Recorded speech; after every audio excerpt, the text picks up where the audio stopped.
Hola a todos, espero que estéis estupendamente y hoy empezamos una gran serie de vídeos en las que os voy a estar trayendo muchas tesis de inversión sobre muchas empresas diferentes con las que podemos ganar mucho dinero y sobre todo empresas que yo invierto en mi cartera personal, que os estaré actualizando al final del vídeo y en otros vídeos aparte también. Hoy empezamos con TWC Enterprises. Es una empresa canadiense de campos de golf con unas cifras de crecimiento increíbles por encima de su sector y unas cifras de valoración muy por debajo de su sector, con un PER muy bueno, un gran crecimiento y sobre todo una gran oportunidad de inversión que no vas a encontrar en ninguna parte de internet. Espero que te guste mucho este vídeo y no voy a enrollaros más, vamos con ello.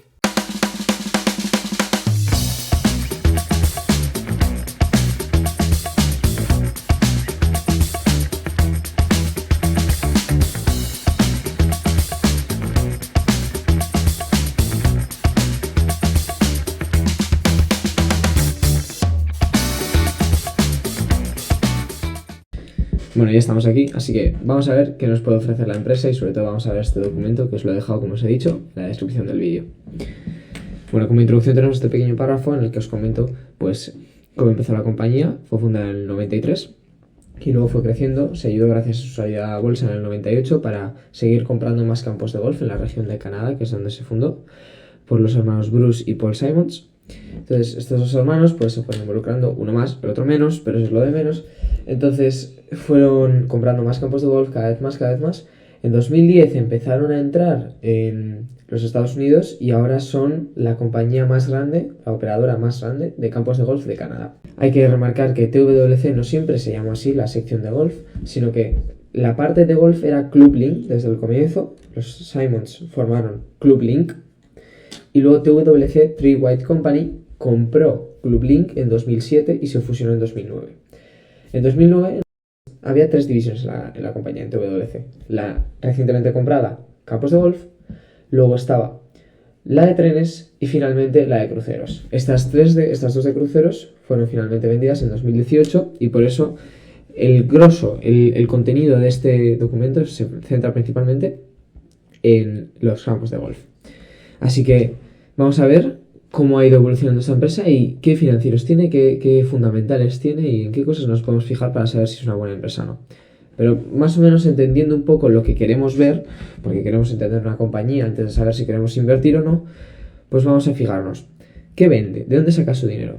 Pues aquí tenéis el desglose de sus ingresos, donde podemos ver las cuotas y membresías son el 44%, los pases y los boogies son el 20%, la comida el 10%, la venta de merchandising, palos de golf, ropa, 4%, las habitaciones, porque hay gente que se queda más de un día a jugar al golf, 1%. Luego las inversiones es el 21%, porque hay cierta liquidez que se destinó a comprar fondos de inversión, REITs en concreto, de inversión inmobiliaria. Entonces, vamos a ver. ¿Por qué veis por separado membresías y pases? Bueno, pues porque esta empresa lo que tiene es una membresía para acceder a varios campos de golf.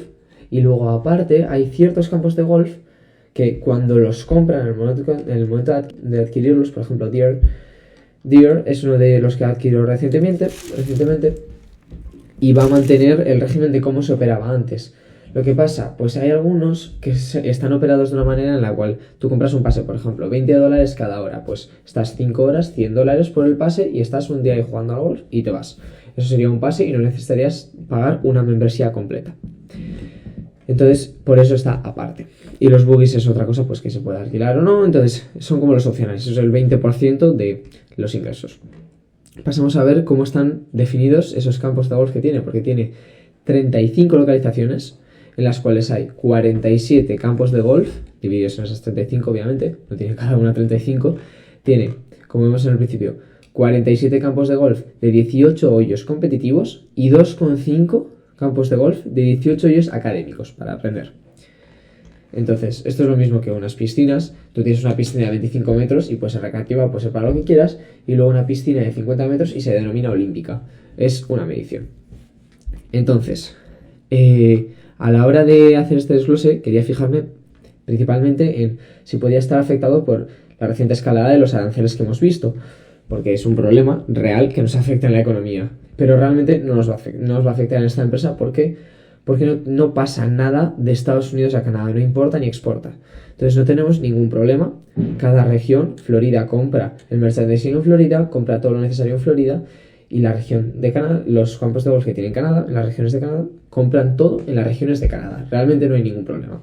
Continuando, para ver qué nos dice la industria, para saber si esta empresa crece más, menos o lo mismo que la industria, vemos que la industria, desde 2018 hasta 2023, según el análisis que hizo de Business, tenéis la bibliografía al final, según el análisis que hizo de Business, la industria global de campos de golf ha crecido en torno a un 3,5% anual y se espera que hacia el 2029 crezca un 4,6% anual, llevando desde los 8,2 billones americanos de valor que tiene ahora, en este año 2025, hasta los 9,61 billones americanos de dólares, claro, hasta 2029.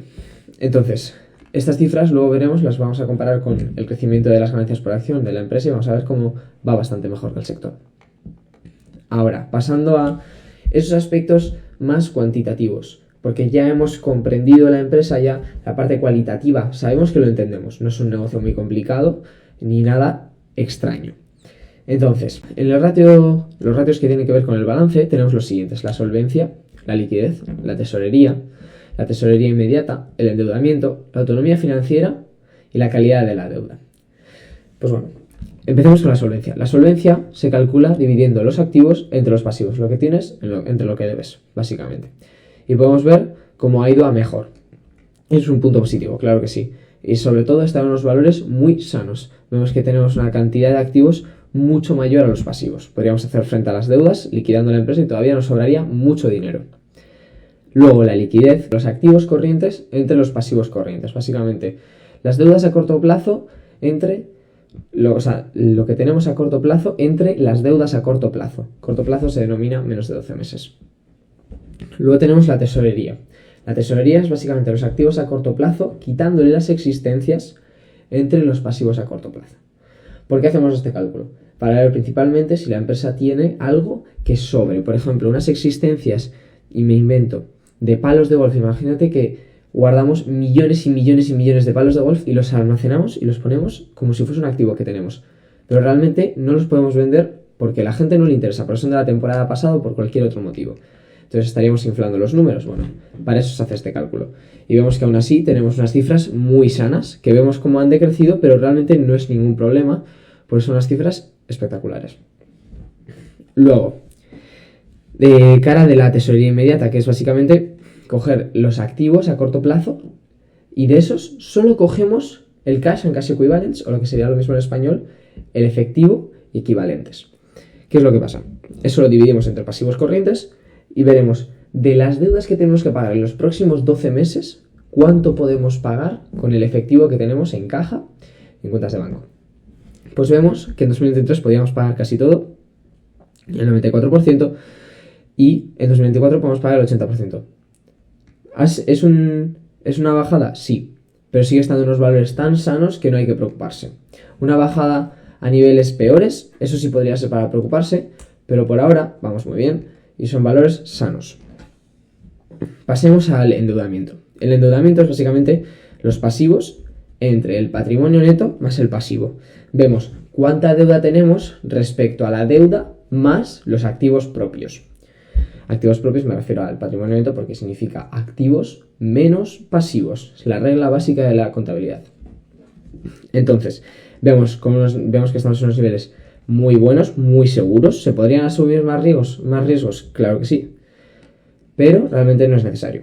Entonces, pasando a los demás ratios, autonomía financiera ha mejorado, sí, está en unos niveles estupendos. Y también calidad de la deuda. ¿Qué vemos aquí? Vemos los activos corrientes. Vemos los pasivos corrientes entre los pasivos a largo plazo y los pasivos a corto plazo. Básicamente estamos comparando cuánta deuda a corto plazo tenemos respecto a toda la deuda que tenemos. Vamos, de todo lo que tenemos, cuánto tenemos que pagarlo, de todo lo que debemos, cuánto tenemos que pagarlo en los próximos 12 meses. Pues eso es lo que vemos aquí. Vemos que en 2023 era el 34%, en 2024 el 22%. Ha mejorado. Hemos visto que otros ratios han empeorado, principalmente, por ejemplo, podemos ver la tesorería inmediata, pero realmente también ha decrecido la deuda. Entonces no es ningún problema, ninguno de los dos, siguen estando los dos en métricas y en resultados muy sanos y muy buenos para la compañía.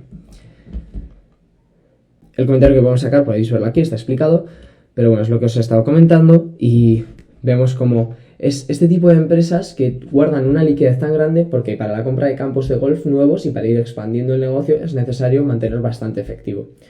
¿Qué pasa? Que otros analistas o otros negocios podrían decir que estas cantidades de liquidez son excesivas. De todas formas, a mí me parece muy bien porque si una empresa no tiene deuda no va a tener problemas y cuando vengan mal dadas podrá adquirir a otras compañías, que es lo que va haciendo esta empresa. Continuemos. Luego, si pasamos al punto del coste de la deuda, según los enlaces que encontraréis en la bibliografía, el WACC, que es básicamente el costo promedio ponderado de la financiación, está en torno al 5,7%. Vamos, que a la empresa le cuesta un 5,7% anual financiarse. Todo lo que tiene que pagar y todas las deudas que contrae, tanto patrimonio neto como pasivos, son al 5,7% ponderado. ¿Qué nos dice esto? Nos dice que es el costo total de adquirir activos nuevos. Toda la rentabilidad extra que consiga sacar de sus operaciones y de sus inversiones, por encima de este 5,7% la hará muy rentable. Y como vemos que no es solo que saca por encima de este 5,7%, sino que crece por encima del 5,7%, sabemos que tenemos un foso defensivo y un salvavidas muy bueno para el largo plazo. Continuando con la parte del análisis de los ingresos, podemos ver que aquí tenemos una tabla en la que os he puesto los últimos 16 años, que es desde cuando hay registro, 2009, hasta 2024, los ingresos por acción, los EPS, que significa Earnings Per Share, o BPA en español, beneficios por acción, y luego tenemos también el margen operativo y el margen neto, que son dos fórmulas que tenéis también para que las reviséis tanto en la descripción como en internet, y si no, son muy simples de explicar y haré un vídeo explicándolas. Pero bueno, para que veamos lo que ha pasado. Hemos visto como en 2009 empezamos con 0,44, ahora tenemos 1,66, ha ido creciendo lentamente, sí, está muy bien, ha tenido un crecimiento no tan lento del 8,6% anual durante los últimos 16 años, lo que dice que va más del doble que la competencia. Luego si nos fijamos en cómo ha sido la historia más reciente, porque el 2009 es cuando se fusionó la compañía, pues fijémonos en cómo ha actuado desde que está el CFO, el nuevo Chief Financial Officer. En 2015, cuando entró el CFO, la empresa ganaba 16 céntimos por acción y ha ido reduciendo tanto el número de acciones y ha ido mejorando también el número de beneficios que tiene la compañía. Entonces, hemos escalado desde 0,16 hasta 1,66, vamos, 10 veces más. Y viendo un poco el crecimiento que ha tenido durante los últimos años y sobre todo el crecimiento que tuvo, que fue una explosión desde el final de la crisis del 2020 del COVID por el confinamiento, porque al estar encerrados nadie podía ir a jugar al golf, viendo ese crecimiento que ha sido mucho más rápido que los anteriores años, porque vemos como en la tabla, sí, hemos tenido puntos altos, como en 2011, que ganaron 59 céntimos por acción, o en 2016, 61 céntimos por acción, o en 2022, 67 céntimos por acción. Pero son estos últimos años en los que quiero que nos fijemos. En el 2021, 2022, 2023 y 2024. Cuando las ganancias por acción han pasado desde 0,67 dólares por acción hasta 1,66 en 2024.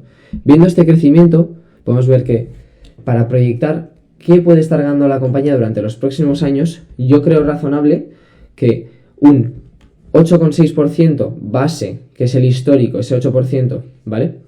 Podemos sumarle un 3% por el incremento de la velocidad a la que se crecen esos beneficios durante los últimos 3 años, queda un 11 bastante seguro al que podemos decir con confianza que puedan crecer estos beneficios.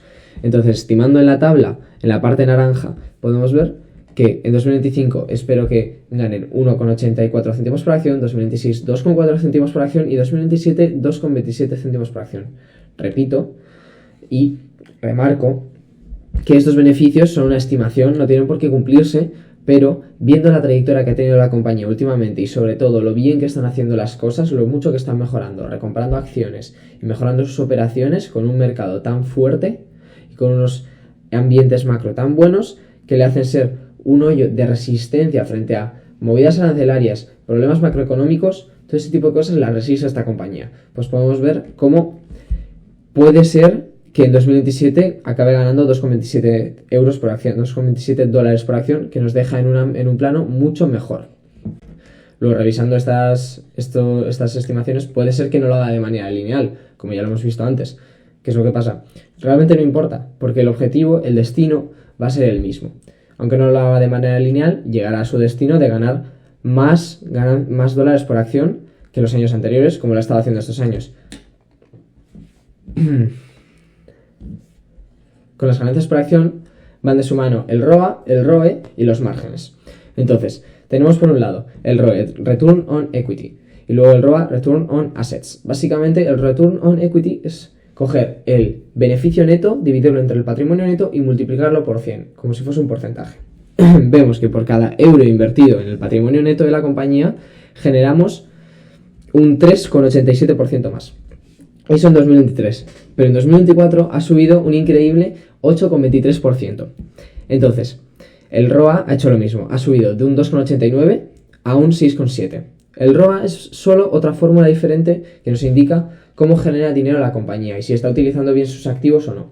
Porque básicamente lo que es el beneficio bruto, o sea, los ingresos, el beneficio antes de impuestos e intereses, antes de pagar las deudas y todo este tipo de cosas, dividido entre los activos de la compañía. Tenemos este porcentaje que nos dice que en los activos de la compañía hubieses tenido 1 euro más un 6,7%. Luego, comparémoslo con los márgenes. Los márgenes en 2023 fueron bastante buenos. Un margen bruto de un 65% y en 2024 un margen bruto de un 64%. Vamos, lo mismo. Y luego un margen neto del 8% y en 2024 se duplica a un 16% por lo bien que están haciendo las cosas dentro de la compañía. Comparemos todas estas cifras, porque pueden sonar muy abrumadoras, con el sector. ¿Qué es lo que está haciendo la competencia? Pues bueno, de parte del ROE vemos un 3,8, vamos, casi lo contrario, un 8,3 casi nuestra compañía y un 3,8 el sector. Bueno, estupendo. Pasemos al ROA, un 6,7 la compañía, un 1,9 el sector. Margen bruto, no es el doble, pero es casi el doble. Margen neto, 4 veces más de margen neto que la competencia. Esto nos deja en un plano buenísimo. Tenéis aquí toda la explicación en el análisis. Y luego, pasemos a ver cómo tratan al accionista, porque es muy importante saber si nos van a remunerar bien, si nos están diluyendo o no, porque a la hora de vender o comprar acciones, tienes que saber cómo te van a tratar, porque una empresa tiene muchos elementos para hacer que un accionista tenga un buen momento, que se quiera quedar o que no, o que se quiera ir. Pasemos a verlos.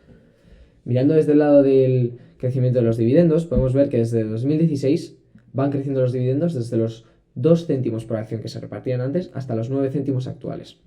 Y se espera que sigan creciendo, si así lo hacen, los beneficios por acción, claro. Pues pasemos a ver cómo lo ha hecho en la parte de la recompra o venta de acciones. Recompraron 1,89 millones de dólares en 2024 y en 2023 dedicaron 1,5 millones de dólares estadounidenses ambos a recomprar acciones para cancelarlas y que así las acciones que quedan representen una mayor parte de la compañía. ¿Por qué es esto? ¿Por qué estás diciendo que recomprar acciones es bueno?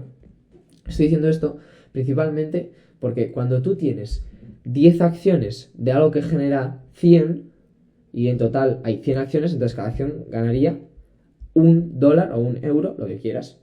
Si hay 100 acciones y hay 100 de beneficio, nos llevamos un 1% cada acción. Pues si yo tengo 10 acciones y la empresa pasa a emitir más acciones, vende acciones de manera que ahora hay 200 acciones, yo en vez de representar un 10% de la compañía y llevarme un 10% de los beneficios, representaría un 5% de la compañía y me llevaría un 5% de los beneficios. Eso es lo que hacen muchas compañías vendiendo acciones y consiguiendo de esa manera financiación. ¿Qué es lo que pasa? Esta empresa hace justamente lo contrario. Esta empresa recompra acciones para así aumentar el valor por acción y sobre todo tener contento al accionista, porque es una de las formas de financiación, claro que sí. Entonces, los planes que tiene esta empresa para seguir recomprando acciones son varios. Tuvo uno que expiró el año pasado y sobre todo tiene otro que expira este año, el 19 de septiembre de 2025, en el cual tiene permiso para recomprar más de 1 millón de acciones en la bolsa de Toronto. Y luego podemos ver cómo ha ido cambiando este panorama, porque antes emitían acciones y ahora lo que hacen es recomprarlas. Durante los primeros años, 2009 a 2013, estuvieron emitiendo algunas acciones, ahora están recomprando esas acciones. Por ejemplo, en 2019 había 26 millones de acciones y ahora hay 24,3 millones de acciones. Eso incrementa mucho el valor que tiene el accionista. Fijémonos ahora en la estructura del accionariado y de la directiva. ¿Quién está dirigiendo esto? ¿Cómo nos está mandando? Si es alguien bueno, es alguien que está llevándose nuestro dinero, es alguien que tiene los intereses alineados, eso es lo más importante de todo. Pues bueno, la estructura del accionariado se divide de esta manera. Tenemos una persona que tiene el 79% de las acciones de la compañía. Esto puede parecer muchísimo y puede parecer como que la compañía está opacada por él. Pues no, no es así. Es una persona que tiene los intereses muy alineados con nosotros, por lo que veremos ahora. Esta persona es el CEO. Rai Sai es el CEO de la compañía y presidente desde que se adquirió en 2009. También tiene otra compañía, pero bueno, es esa persona que le ha dado ese toque ese toque de inversión inmobiliaria a una compañía de campos de golf. Por eso el 21% de los ingresos vienen de inversiones inmobiliarias que ha generado este señor, porque viene del sector inmobiliario, es un billonario hecho a sí mismo, que ha ganado muchísimo dinero durante toda su carrera, vino a los 20 años a Canadá y desde entonces ha estado generando muchísimo dinero, muchísimo, hasta de colarse, en la lista de los billonarios del mundo de Forbes. Veamos si todas estas acciones son importantes para él o no, porque no es lo mismo si tienes 100 millones en una empresa y tú tienes tanto dinero que para ti 100 millones no es nada, que si tienes 100 millones y lo único que tienes son 100 millones, te vas a jugar todo, te estás jugando la piel en ello. Pues lo que vemos es que Rai Sai tiene 334 millones de dólares en acciones de la compañía, porque tiene el 80% de la compañía prácticamente, y su patrimonio, como vemos por aquí se explica quién es y cómo vino y todo lo que se juega. Su patrimonio es de unos 1.000 millones de dólares, un billón estadounidense. Pues bueno, al jugarse el 30% de su patrimonio, considero que es una cantidad suficiente como para decir que sí que lo está haciendo bien, sí que está skin in the game, como se dice. Está jugándose la piel, en definitiva. Y por eso tiene los intereses alineados, de manera que querrá aumentar el valor para el accionista y no querrá diluirlos, no querrá hacer este tipo de guarradas que hacen las compañías para sacar más dinero, la directiva, y dejar de lado al accionista.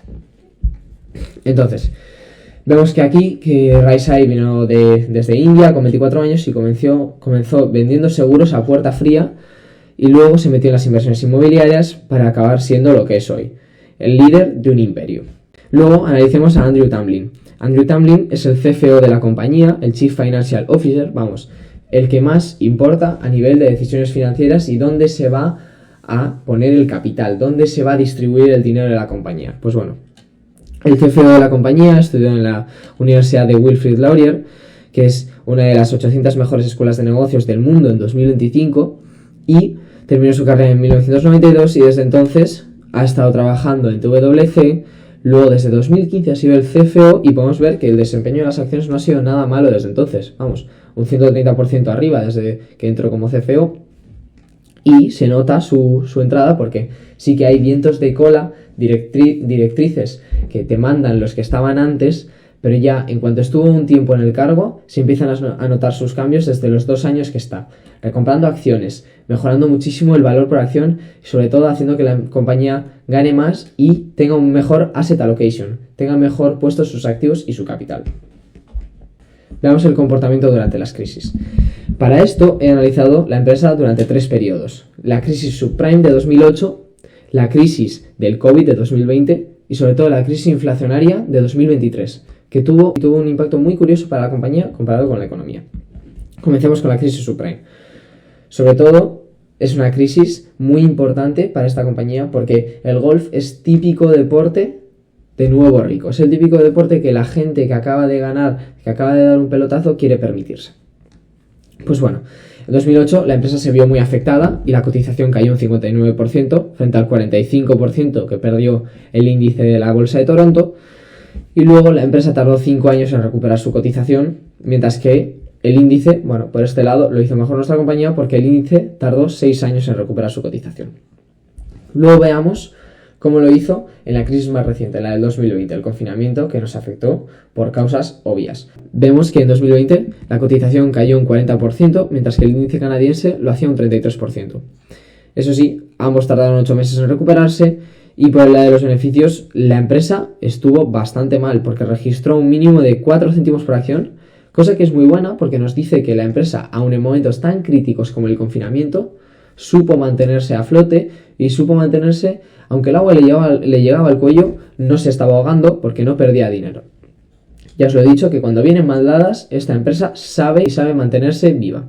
Entonces, de los 4 céntimos por acción que ganó durante 2020, vemos que ha mejorado hasta los increíbles $1,66 por acción. Vamos, una multiplicación increíble.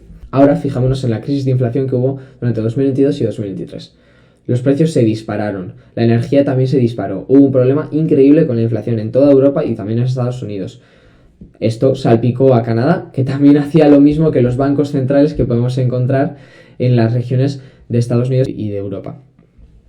¿Qué hizo el Banco de Canadá? Bueno, pues fue muy permisiva con las empresas para recuperarse de la crisis del 2020, que es lo que normalmente se suele hacer a nivel de Banco Central en un país. ¿Qué pasó? Esto desató una cantidad de inflación impresionante. Luego, lo sorprendente realmente no era la crisis que vino, porque era obvio que iba a venir una crisis después de imprimir dinero, sobre todo dar tanto dinero a las empresas para que se recuperasen. ¿Qué es lo que pasó? Lo increíble era que la empresa TWC no sufrió ninguna bajada en la cotización, se mantuvo muy fuerte y sobre todo sus ingresos subieron un 28% en 2022 a 2023. Es increíble. Y eso demuestra la fuerza que tiene la compañía y sobre todo la fuerza que tiene para pasar esa inflación que sufrió la empresa, pasarla a sus consumidores y que sus consumidores aguantasen. Mientras que la bolsa de Canadá caía un 16% y la estadounidense un 23% durante esos años. Finalmente, desde el lado de la valoración, podemos encontrar diferentes cálculos que veréis detallados en el documento, pero nos dan diferentes valores. Por ejemplo, el PER, el Price Book, el Enterprise Value EBITDA, o el método de descuento de flujos de caja, o el PEG, y los ajusto a la media del sector para saber cuánto debería valer la compañía si tuviese esos ratios ajustados a lo que dice el sector. Por ejemplo, el sector del lujo, de lo que se llama leisure, free time y diferentes actividades de ocio en Estados Unidos.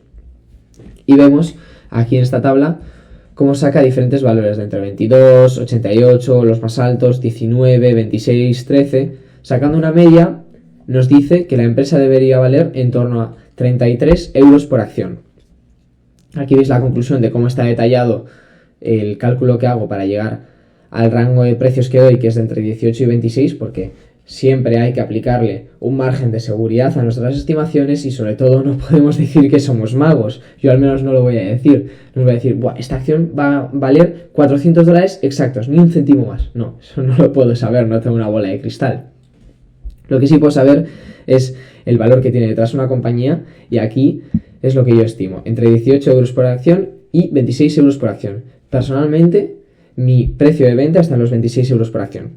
¿Pero cómo he estimado estos rangos? Pues vamos a empezar con ello. El mínimo de los 18 euros por acción está estimado con el PER. Si cogemos un PER de 13 veces, que es lo que tiene ahora mismo la compañía, y lo ajustamos a los beneficios que creo que tendrá en 2027, no tiene que tener un reajuste de múltiplos, no tiene que tenerlo. Con esta multiplicación llegamos fácilmente al resultado de los 18 euros por acción. Y luego el rango alto, que son los 26 euros por acción, viene dado por los 33 más el margen de seguridad que le restamos a los 33 para no decir, bueno, pues yo creo que con tal exactitud, no.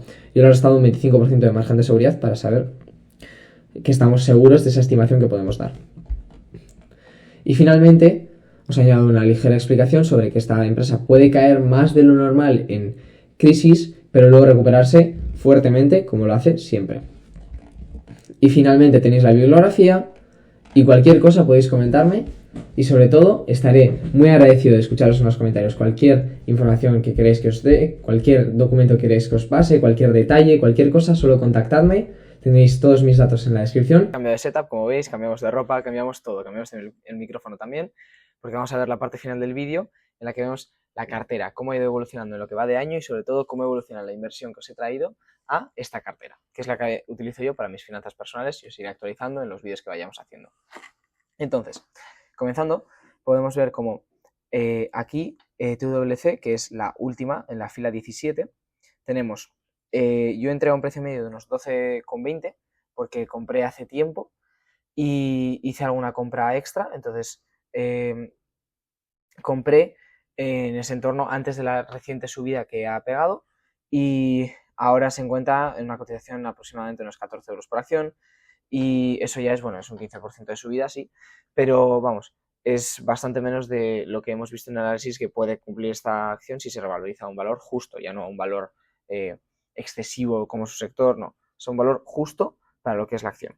Entonces, vemos aquí cómo está la distribución de las acciones que tengo y sobre todo el valor de entrada y el valor de venta de las que tengo vendidas ya. Os iré actualizando, como os he dicho, todo lo que vendo y también comentaros que esta es una cartera agresiva porque tiene muchísimas acciones, no muchas en cantidad, pero sí que en gran parte de esta cartera son acciones por separado y luego también tiene Bitcoin, que es otro activo de riesgo.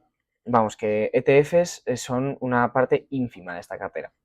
Pero vamos a pasar a verlo gráficamente en un gráfico tipo queso y ahí se ve bien cómo está distribuido todo y se comprende perfectamente a qué le doy más importancia, en qué confío más y sobre todo en qué momento están esas inversiones. Aquí estáis viendo ahora el gráfico de queso en el que veis como la última TWC, la que hemos estado analizando, es ya un 20% de la cartera. Antes lo era menos, pero ha ido subiendo porque se ha revalorizado, pero ya entró como una inversión importante. Es mi apuesta más importante por ahora, solo detrás de Bitcoin.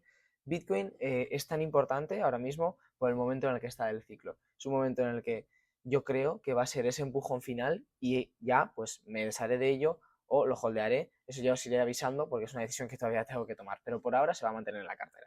Podéis ver las diferentes inversiones que tengo, que podéis comprobar antes a qué precios he entrado y a qué precios no, haciendo un análisis muy parecido al que he hecho para TWC. Sí que es verdad que menos detallado porque siempre hay que ir cambiando y siempre hay que ir aprendiendo y TWC ha sido el análisis más detallado que he hecho para una inversión.